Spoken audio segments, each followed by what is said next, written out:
श्रीनाथपुर chia बगानको जमिनमा बाहिरको मान्छेहरूद्वारा कब्जा गरिएको विरोधमा भूमि रक्षा सङ्गम समितिले डुवर्स कन्यामा गरे विरोध प्रदर्शन। डिएमलाई चढाए ज्ञापन पत्र। हेर्दै गर्नुहोस् यसै विषय तयार पारेको यो खबर।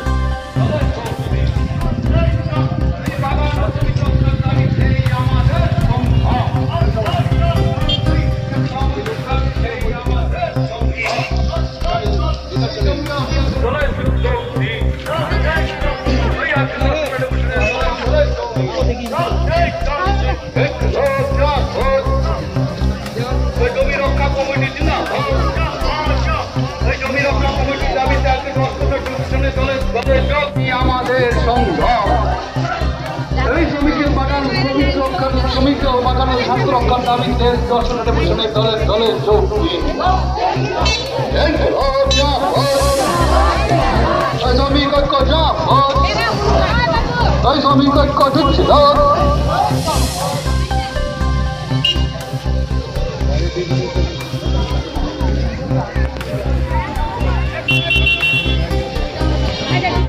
एक तो नया समस्या तैयार होते मालिक फैला देख सके। सामने महीना से बोनस की मीटिंग होगी। अगर ये झमेला चलते रही तीन सुजग को मालिक मान लेगी। अगर उनके बंद करके वो बोनस के बचाए देख सके। इधर सब कुत्ते बुझाता दिल्ली बुझाता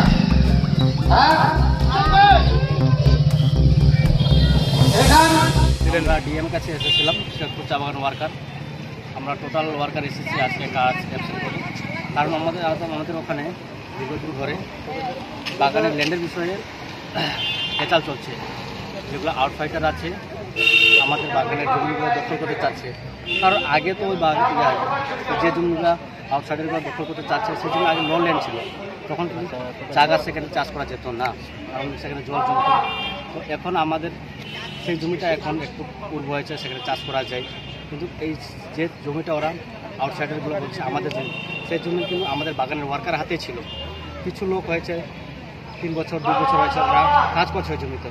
এখন আমরা যখন জমিটা নিতে যাচ্ছি তখন ওরা বাধা দিচ্ছে, কারণ ওরা বলছে এটা আমাদের জমি। কারণ ওনাদের কাছে এখনও কোনো প্রমাণ নেই যে ওনাদের জমি বলে। এর আগে আমাদের মালিক পক্ষ থেকে লোক আদালতে বসেছিল, আমাদের মালিক পক্ষ থেকে জমির কাগজ শো করেছে, কিন্তু ওরা লোক আদালতের জমি পেপার শো করতে পারেনি। তার সত্ত্বেও ওরা বলছে এখন আমাদের। তো আমরা ওই জায়গাতে পৌঁছাই, তারপরে আমরা ডিএমের কাছে ডেপুটেশন দিতে এসেছি। কারণ সেটা ডিএম একটু দেখুক গিয়ে ওখানে যে কার জমি সেটা সত্যকারে হোক, যে এটা বাগান ল্যান্ড না লেবার আউটসাইডারের জমি। এটাই নিয়ে আমরা ডিএমের কাছে ডেপুটেশন দিয়ে এসেছি। কী বললেন ডিএম? ডিএম বলেছেন আপনারা আশ্বাস দিয়েছে আমাদেরকে, আমরা এই পথে দেখবো। এখন আমরা বিডিওর সাথে দেখা করতে বলেছি, আমরা বিডিওর সাথে কালকে দেখা করবো। আপনারা কি ডিএম এর সঙ্গে দেখা করেছেন না এসডিও? এসডিওর সাথে দেখা করেছি। কি বললেন স্যার? স্যার বলেছেন এইসব বিষয়ে ডিএম সাথে একটু যোগাযোগ করুন, আমরা দেখবো এইসব বিষয়ে। এসডিও সাহেব বলেছেন ডিএমকে বিডিওকে ফোন করে বলেছেন যে এইসব বিষয়ে দেখবে। আপনাদের এই দাবি দেওয়া যদি পুরোপুরি না হয় কি করবেন পরবর্তীতে? তাহলে আমরা তো আইনভাবে যাচ্ছি, তো যদি আইনভাবে না হয় তাহলে আমরা আন্দোলনে নামবো। আমাদের জমি তো যেটা বাগানের জমি সেটা তো আমরা পর জমি আউটসাইডারকে তো খেতে দিব না। যেহেতু আমাদের পূর্বপুরুষ থেকে আমাদের বাবা মা দাদুরা সবাই ওই জমিটাকে জঙ্গল ঝাড় কেটে পরিষ্কার করে বাগানের জমি বানিয়েছে। ওখানে চাষবাস হচ্ছিল, কারণ তখন জমি হচ্ছিল, তখন তো চা গাছ হচ্ছিল, তাই করেনি। এখন ওখানে চা গাছ হবে, তাই আমাদের মালিক পক্ষ ড্রেন করতে গিয়েছিল, ওনারা বাধা দিয়েছেন। এটি কি নাম? কত পরিবার আছেন ওখানে? আমাদের ওখানে 400 পরিবার হবে।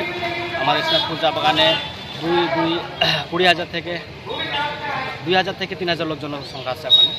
সবারই একই অবস্থা না? ওটা তো আমাদের শ্রীনাথপুর চা বাগান যেটা জমি সেটা তো সবারই, সেটা তো আমাদের এই বাগানের লোকের জমি। এরকম সমস্যায় কতজন আছেন আপনারা? সমস্যা তো আমাদের শ্রীনাথপুর অল লেবার যতগুলো শ্রমিক আছে সবারই সমস্যা আছে। কারণ আমাদের ওই যে প্রাপ্য জমি তো আমাদের না, ওই জমি থেকে যদি আউটসাইডারগুলো নিয়ে যায় তাহলে আমরা কী করে খাবো? আপনাদেরকে তো পাট্টা দেওয়ার একটা কথা ছিল রাজ্য সরকার থেকে। হ্যাঁ, সেটা সাহায্য করে নিয়ে গেছি আমরা, এখানে পাট্টাটা পাইনি, হয়তো পাবো। আপনার নাম কি আছে দাদা, পরিচয়? আমার নাম অমিত মঙ্গল। একটু জোরে বলেন। অমিত মঙ্গল। অমিত মঙ্গল। কি কাজ করেন আপনি? আমি শ্রমিক বাগানের। মানে বাগানে কাজ করেন, চা বাগানে?